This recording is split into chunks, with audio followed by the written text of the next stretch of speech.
नासिक के इगतपुरी दाड़ेवाड़ी गांव में बूंद बूंद पानी को तरसते लोग। पानी के लिए महिला और बच्चों को 4 से 5 किलोमीटर दूर जंगल जाना पड़ता है। पानी की तलाश में दर दर भटकते ग्रामीण। नासिक के दाड़ेवाड़ी गांव में पहाड़ पार कर महिलाएं और बच्चे सिर में रखकर 5 किलोमीटर दूर से पानी लाते हैं। पानी के लिए खेती का काम मजदूरी छोड़कर जाना पड़ता है। पानी की तलाश के लिए बच्चे स्कूल नहीं जाते। नासिक 20 गांव में भीषण जल संकट। आप देख सकते हैं इन तस्वीरों में महिलाएं और बच्चे जंगल और पहाड़ों से कैसे सिर पर रखकर पैदल बर्तनों में पानी लाते हुए दिख रहे हैं। इन्हीं जंगली जानवरों का भी डर रहता है। पानी की तलाश में सुबह से निकल पड़ते हैं। प्यास बुझाने के लिए काम धंधा छोड़ देते हैं लोग। नासिक से संदीप द्विवेदी की रिपोर्ट। बाळा शाळेत जाते तू? हो. तुझं नाव? मंजुरा राजेंद्र भगत. भगत. हो. तर तू शाळेत आल्यावर पाणी भरते? हो. किती किलोमीटर लांब येते? 4 किलोमीटर लांब येते. हो. मग तू आई बरोबर येते, मग इकडे जनावर वगैरे निघतात, तुला अशी भीती नाही वाटत? वाटते. तरी तू पाणी भरायला येते. हो. मग तुझ्या बरोबर कोण कोण येतं? सगळे पूर्ण गाव येतं?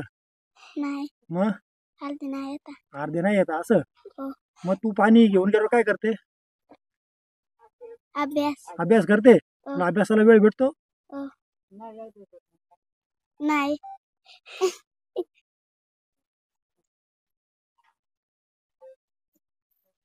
नेमकी काय समस्या आहे तुमच्या पाण्याची? आमची पाण्याची काय लई परिस्थिती आहे। लहान लहान मुलं जेवण यायला लागतं। एवढं किती किलोमीटर लांब यावं लागतं? 2-4 किलोमीटर या लागत आहे। इथलं जे विहिरीचं पाणी आहे ते हं. तुम्हाला वरती गावात यायचं, ते पाणी आता नाही ना, विहीर आटल्यामुळं पाणीच येत नाही। मग तुम्ही डोंगर दरात नाही येतात? हा, डोंगर दर दिवस खाली उतरायचा, वर येंगायचा।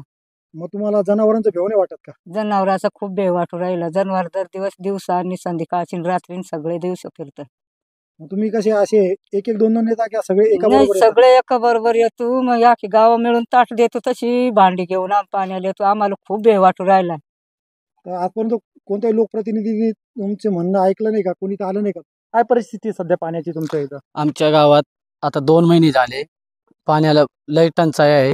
आम्हाला वरतून 4 किलोमीटर वरून इथं बाम धरण आहे, त्याच्यात यायला लागतंय आणि ते काम धंदा टाकून पहिलं पाणी असं ते कामावर गेलो का तीच काळजी राहते का बाबा आपल्याला पाणी कधी भेटेल।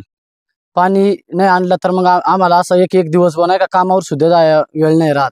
तर पाणी एवढं जंगल आहे का जंगलमुळं आम्हाला बाय माणसाला एकटी टाकता येत नाही का काय दोन्ही विहीर आहे, दोन्ही विहिरीत पाणी नाही सध्या, वरच्या पण नाही आणि बाम धरणाच्या शेजारी एक आहे पुनर्वसन अधिकाऱ्यांनी काढून दिली आहे, त्याच्यात पण पाणी नाही।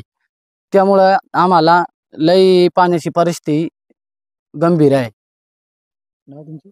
माझं नाव प्रकाश सोमगावंडा।